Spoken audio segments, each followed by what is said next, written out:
एक वैज्ञानिक ने साधारण अंतरिक्ष सूट पहनकर सफलतापूर्वक चंद्रमा पर लैंडिंग की, लेकिन जो दृश्य उसकी आंखों के सामने था उसने उसे चौंका दिया, क्योंकि पहले जिन सहायक परीक्षणों को वहां भेजा गया था वे सभी मृत पाए गए थे। चारों ओर जमी हुई लाशों को देखकर उसे तुरंत समझ में आ गया कि उसे जल्द से जल्द वहां से निकलना होगा। साथ ही उसका ऑक्सीजन भी लगभग समाप्त होने वाला था। जल्दी ही वह जमीन पर पड़ी लाशों से सहायता, हेल्प का संकेत बनाने लगा और पागलों की तरह ऊपर की ओर हाथ हिलाने लगा, इस उम्मीद में कि कोई सैटेलाइट उसे देख लेगा। लेकिन चाहे उसने कितनी भी कोशिश की, ऊपर मौजूद कोई भी सैटेलाइट उसे पहचान नहीं पाया। तभी अचानक उसकी सुरक्षा रस्सी कसने लगी और एक झटके में वह घसीटता हुआ एक अजीब जंगल नुमा जगह पर पहुंच गया। जब उसे होश आया तो वह लॉन्च पैड पर वापस था। तभी उसके नौकर उसके पास दौड़े और उसे पता चला कि वह दोबारा पृथ्वी पर लौट आया है। भीड़ के पीछे से पृथ्वी रक्षा संघ, अर्थ डिफेंस यूनियन के अधिकारी आ पहुंचे।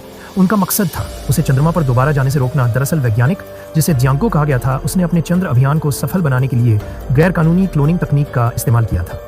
उसने नदी के पानी में बड़ी संख्या में शिशुओं को कृत्रिम रूप से विकसित किया और जैसे ही वे बड़े होकर मजबूत युवा बने, उसने उन्हें प्रयोगों में इस्तेमाल किया।